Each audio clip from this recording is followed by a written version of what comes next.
Alors si moi on m'entend pas très bien dans le chat, n'hésitez pas à me le dire, ça devrait être normalement résolu. Et comme je le disais, donc pour l'exclamation bêta, pour recevoir le lien d'un Typeform qui permettra de s'inscrire donc à la bêta de l'application. Et pour ceux qui rejoignent juste le stream et qui découvrent l'application, point d'exclamation about qui permettra du coup de savoir voilà, quelques détails sur le projet. Maintenant, j'espère que tout le monde va bien. Je vous invite à vous installer tranquillement. J'espère que vous avez passé un bon samedi. Écoutez, ici on a pas mal avancé, que ce soit en termes de préparation, sachant que là on va partir pour une semaine totalement sans stream, et en même temps en termes de marque personnelle, où on a refait du coup le site, on a refait les bannières, les descriptions.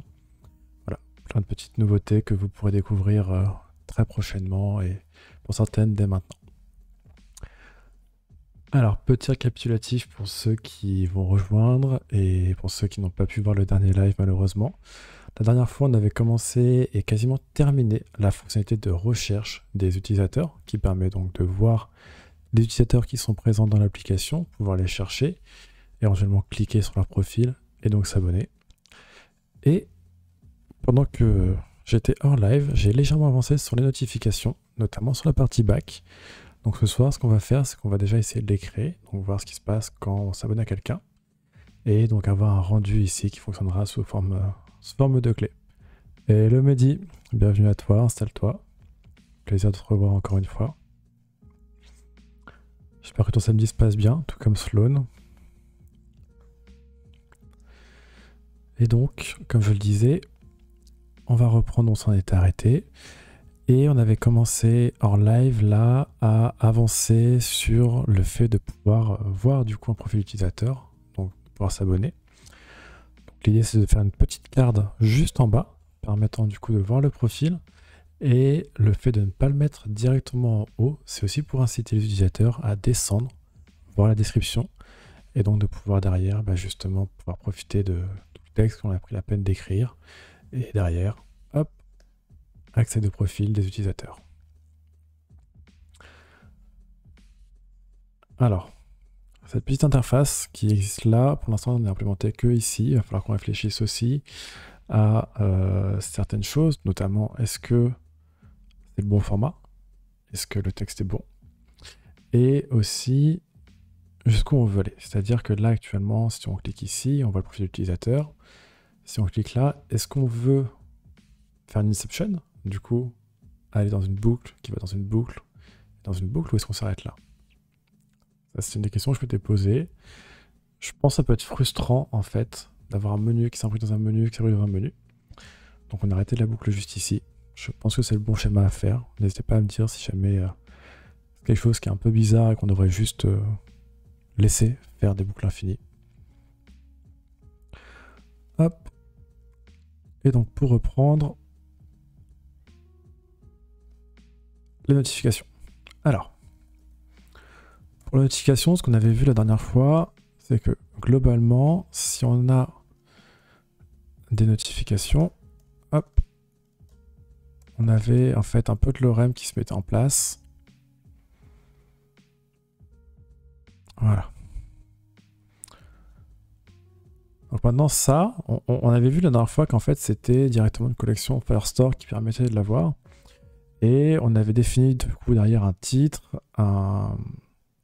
différents paramètres. Ce que je vous propose, c'est que d'abord on en crée quelques-unes. On voit comment on la récupère en base. Et derrière on pourra définir un schéma un peu plus pertinent. Donc en base, hop, on avait vu qu'il fallait du coup un token. Ça c'était classique lié à Apple pour pouvoir justement envoyer une notification aux utilisateurs, donc directement sur leur mobile. Et donc on va juste créer une nouvelle collection, voilà, qui sera au format des events.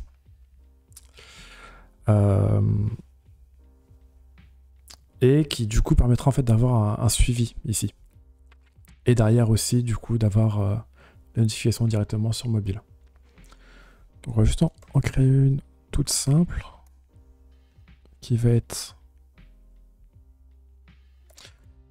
d'un type like. Un like, du coup, il faudrait du coup, hop, une image.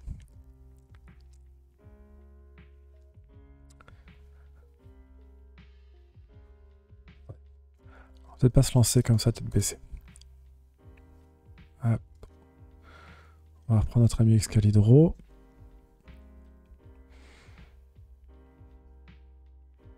Et on avait, hop, définir notification, tac tac tac, ici, voilà.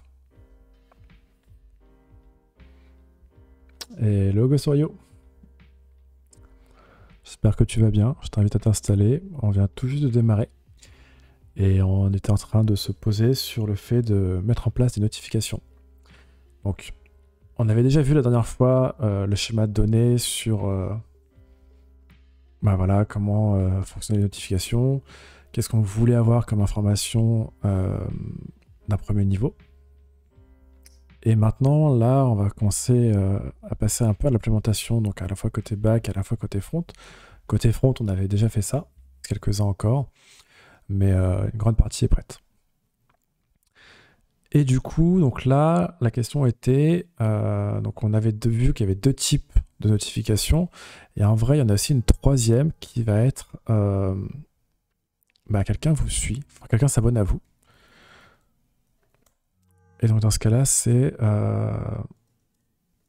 on a un nouvel abonné, et dans ce cas-là, en fait, ce qu'on veut, c'est arriver sur son profil au clic sur la notification. Donc ça veut dire qu'en fait, ici, il faut dynamiser. C'est-à-dire qu'il va falloir remplacer le lien qui est ici directement par le contenu de la notification. Donc c'est-à-dire potentiellement soit la story qui a été likée, soit l'utilisateur ID. Et si c'est une story, il faut qu'on sache si elle est publique, si elle est privée, si elle est issue d'un groupe. Donc je pense qu'il va nous falloir au final 3 informations. 3 informations. Je pense que directement en fait stocker en base la route, c'est pas une bonne idée. Parce qu'en cas de remapping ou de modification des paramètres, ça risque de tout casser. Donc je pense que on va juste en fait créer donc comme paramètre pour la notification. Hop. Donc une notification contiendra donc un timestamp qui sera la date de création de la notification. Il faut en état, savoir si elle a été vue ou pas.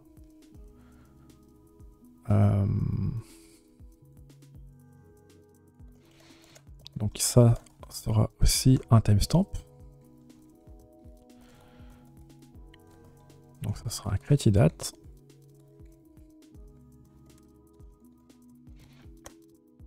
Je pense qu'il fera un type aussi qui pourrait être de type enum en mode un like, un subscribe, quelqu'un qui s'abonne, comme vous pouvez le faire tout à fait avec la chaîne. Soit un nouveau post. Donc un type new post. Et après, qu'est-ce qu'on peut avoir besoin comme paramètre? On avait dit donc il nous faudrait potentiellement l'ID de la photo ou l'ID du mec.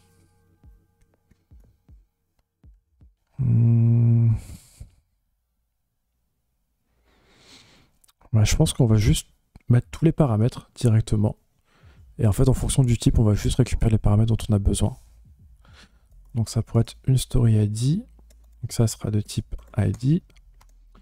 On aura quoi d'autre? On aura du coup un groupe ID qui sera de type ID ou public. Et dans ce cas-là, on considérera juste qu'il n'y en a pas.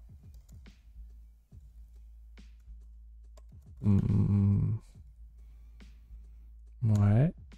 Un user ID. Et en fait, on aura toujours un user ID.